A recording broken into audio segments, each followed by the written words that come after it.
네, 안녕하세요. 반갑습니다. 생글독서논술 이번 시간에는 2학년 2학기부터 3학년에 걸쳐서 새 학기의 수업 내용들 간략하게 설명을 드리도록 하겠습니다. 여전히 2학년 1학기 때처럼 그림 동화도 가끔은 접하지만 2학년 2학기로 넘어오면서부터는 그림보다는 글이 훨씬 더 많은 정보를 갖고 있는 책을 읽기 시작합니다. 그래서 그림은 거들 뿐 이제는 정말 글을 통해서 내용을 파악하고 해야 돼요. 어떤 책들은 심지어 그림이 하나도 안 나오는 책을 저희가 일부러 선택해서 읽을 때도 있어요. 이때 주목해서 보는 것은 아이들의 머릿속에 그림이 그려지는가의 부분입니다. 사실 한 번에 잘 되진 않아요. 그렇기 때문에 저희 생글 교육에서 선생님들이 가장 많이 해주는 역할은 이런 거예요. 예를 들자면요. 저희가 그냥 책을 툭툭 던져주고 읽어봐. 읽었니? 얘기하자. 이런 성의 없는 방식이 아니라 아이들과 같이 읽기 시작합니다. 낭독이에요. 네. 제가 오늘도 목소리가 많이 쉬었는데 낭독 수업이 하루에 수업 시간 중에 굉장히 많은 영역이에요. 낭독을 해주는 이유는 아이들이 귀로 들으면서 머리의 상상이 더 잘 되게 돼 있거든요. 언어 정보가 그런 단계가 거쳐가면서 글만 읽었을 때도 머리에 상상이 되기 시작하는 몰입의 단계로 가기가 쉽기 때문입니다. 일종의 끌어주고 밀어주는 역할을 하는 것이 낭독입니다. 네, 또 하나는 낭독을 통해서 읽기 속도 조절을 할 수 있어요. 어떤 애들은 지나치게 느리게 읽고 어떤 애들은 지나치게 빨리 읽어요. 빨리 읽는 게 절대 좋지가 않습니다. 네, 10년 동안 가르쳐 오면서 빨리 읽는 아이들 치고 내용을 잘 기억하는 아이들 10명 중에 한둘밖에 없었어요. 대부분 빨리 읽는 습관 때문에 야, 너 참 책을 많이 읽는구나, 잘 읽구나. 하지만 머릿속에 일단 지난 시간 말씀드렸던 선형적 인과관계조차도 파악 안 되는 애들이 많아요. 그건 문제죠. 너 독서 습관을 고쳐줘야 됩니다. 그래서 낭독을 하면서 정독으로 가는 거예요. 또 하나는 이제 요번 단계에 읽기 시작하는 책에서는 모르는 단어와 표현들이 나오기 시작해요. 네, 그럴 때 그것을 콕콕 집어가면서 알려주기도 해야 되고 때로는 어떤 책들은 조금 배경 지식이 필요한 것들도 나오기 시작합니다. 네, 그래서 선생님들의 도움이 있을 때 더 잘 몰입할 수 있고 더 많이 생각하고 읽을 수 있게 되죠. 당연히 읽어가는 과정에서 문답은 기본으로 하는 거고요. 네, 그건 기본 세팅입니다. 절대로 한 권 다 읽히고 자 이거 읽었음 목록 체크하고 그런 식으로 수업하지 않아요. 어떤 책도 단 한 권도 저희는 그렇게 넘어간 적이 없습니다.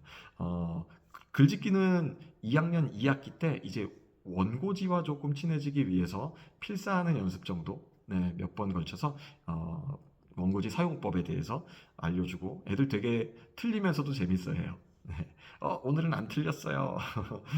틀린 거 또 틀렸어요. 이러면서 연습을 하죠. 3학년, 4학년 때까지도 틀립니다. 가끔 보면 우리 애가 맞춤법을 너무 많이 틀려요. 몇 학년인가요? 2학년인데 아직도 많이 틀려요. 괜찮습니다. 4학년 때까지는 틀려요. 네, 조금씩 틀립니다. 3학년은 틀리는 게 일반적이고요. 네, 자주 틀리고 많이 틀리는 것을 하나씩 고쳐주면 되지.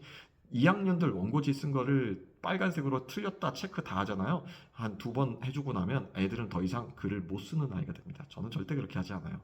내용을 가지고 얘기하고 아직은 디테일하게 틀린 것을 지적할 필요가 없습니다. 그래서 2학년 때까지는 글짓기는 조금 미뤄두고 있다가 3학년부터 그래서 저희가 2학년 2학기부터 3학년 때까지 세 학기에 걸쳐 읽게 되는 7, 80여 권의 또 명작 동화들이 있는데 보통 한 권을 읽고 가벼운 거면 선생님과 문답으로 끝나지만 어떤 것은 원고지에 쓰게 됩니다. 주로 3학년 때 쓰는데 처음에는 줄거리 중심으로 가요. 네. 그래도 이것도 아이들에게 어렵습니다. 이미 3학년 때 저희가 읽는 책들이 50페이지, 70페이지 뭐 이 정도 되기 때문에 내용이 길어요. 그러면 핵심만 꺼내 와야 되는데 확실한 것은 그 앞 단계에서 지난 시간 말씀드렸던 선형적 인과관계 파악이 연습이 잘 문답하고 됐던 애들은 줄거리를 잘 찾아냅니다. 그래서 이게 더 중요하고 주인공에게 일어난 중요한 사건들이 순서대로 이렇게 똑똑똑똑 넘어가요. 근데 그게 안 된 친구들은 3학년 때 왔을 때는 좀 헤매죠. 글짓기를 하면 줄거리를 써야 되는데 거의 앞부분 이야기로 막 한참 거의 하다 보면 나중에 막 책을 베껴 쓰고 있고 그래요. 네, 뭐 괜찮습니다. 연습이 필요한 부분이라는 것을 말씀드리는 것입니다. 그래서 3학년 내내 독서 감상문 줄거리, 독서 감상문 줄거리 이것을 반복해서 이 200자 원고지 기준으로 3장, 4장 정도 분량으로 써내려갑니다. 그 과정에서 너무 많은 지적을 하진 않아요. 중요한 건 자유롭게 생각하는 대로 막 써보는 거고, 그 다음에 쓸 때 꼭 제가 봤을 때 고쳤으면 하는 거, 그런 거 한두 개만 얘기해주고, 어떤 경우에는 거의 얘기를 안 해줘요. 얘는 내버려 두는 게 나을 것 같아.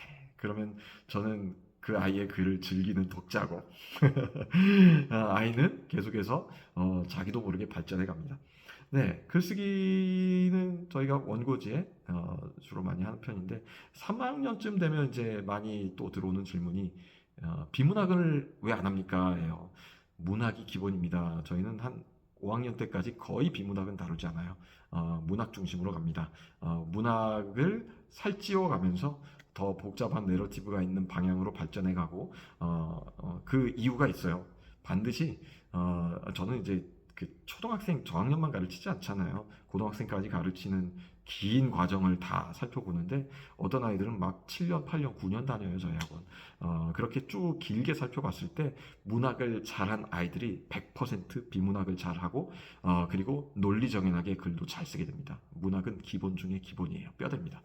네, 그래서 문학의 강조점이 있는 부분은 네, 그렇다라고 좀 이해해 주시고 넘어갔으면 좋겠습니다. 3학년 때까지도 아직은 그 피아제라는 학자의 그 아이들 발달 단계로 얘기하자면 이제 구체적 조작기에 해당이 되죠.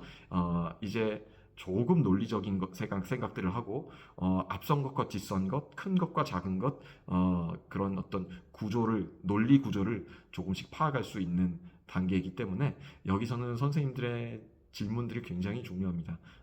그래서 책을 많이 읽는 자체보다도 그 책을 읽으면서 어떤 사고가 이루어지고 있는지를 언어적으로 꺼내서 그 사고 안에 논리가 만들어지도록 하고 논리를 형성할 수 있는 그런 디딤돌이 될 수 있는 질문을 던져줄 수 있는 교사의 도움이 필요합니다. 그래서 이 단계에서는 아마 집에서 독서 지도하시기에 굉장히 이제 쉽지 않아진 단계입니다. 그래서 애들이 핸드폰도 많이 만지기 시작하고요. 네, 그래서 3학년 과정에서 또 하나 또 말씀드려야 될 것은 이제 그 책만 읽고 글만 쓰는 건 아니고요. 당연히 기본적으로 생글은 인문학을 가르쳐 주는 곳이기 때문에 3학년 때 이제 2학년 2학기 때 세계 지리 공부해요. 저희 전자책방 큰 거 있거든요. 거기에 구글 지도 띄워놓고 대륙별로 갔다가 나라별로 갔다가 매 수업 시간마다 15분씩 세계 여행 같이 가요. 바티칸 시국이 어딘지 한번 들어가 보자 하고 그런 얘기도 해주고 굉장히 아이들이 재밌어합니다.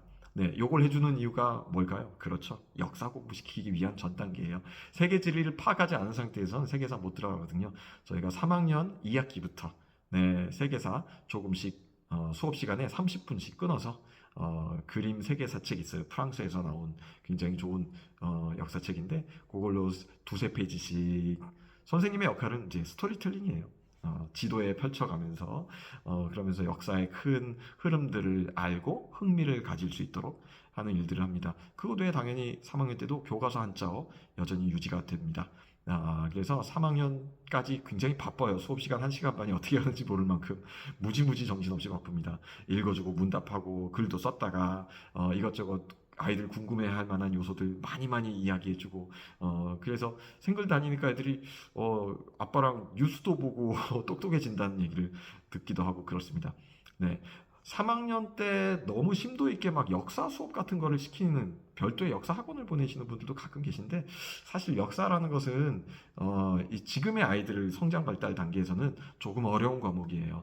물론 흥미로운 역사 이야기나 위인전을 통해서 단편적인 지식들을 얻는 건 너무 좋죠. 너무 좋은데 좀 체계적인 역사를 막 구석기가 뭐고 신석기가 뭐고 너무 그렇게 하실 필요는 없습니다. 다 때 되면 학교에서 배우는 것보다 더 자세하게 저희 생글에서 또 역사 지도도 하고 그렇습니다. 2학년, 2학기, 3학년 3학년쯤 오면 가끔은 생글에서 읽는 책이 조금 어렵게 느껴진다는 아이들도 있어요. 예를 들자면 지금 3학년 이달에 피노키오 원작하고 있거든요. 좀 두툼하죠? 네, 그래서 아이들이 조금 수준이 많이 높아집니다. 네, 사자왕 형제의 모험 같은 책도 벌써 3학년 때 우리 다 읽었어요. 한 300페이지 되는 책이죠. 굉장히 두꺼운 명작, 세계 명작 동화인데 이런 거 읽으면서 정말 많은 이야기를 주고받고 작가 선생님이 또 중요한 어떤 역사적인 인물일 때는 작가의 이야기도 많이 들려주고 그래요. 그래서 생글 선생님들은 이야기꾼이에요. 아이들은 생글에 와서 이야기꾼의 이야기를 들으면서 낭독하는 걸 또 들으면서 책 속에 같이 폭 들어가서 묻고 답하고 정신없이 1시간 반 채우고 나면 굉장히 많은 사고의 언어적인 발달들 또 상식이 넓어지는 시간들이 될 겁니다. 그래서 3학년 때까지 하는 작업은 조금씩 논리적인 책 읽기의 기초를 쌓으면서 글밥이 많은 쪽으로 글이 중심이 돼서 정보를 전달하고 머릿속에 상상하고 그것을 정리해서 말하고 또 글로 써내는 연습까지 3학년 때 중요하게 보는 단계들입니다. 믿고 맡겨주십시오. 감사합니다.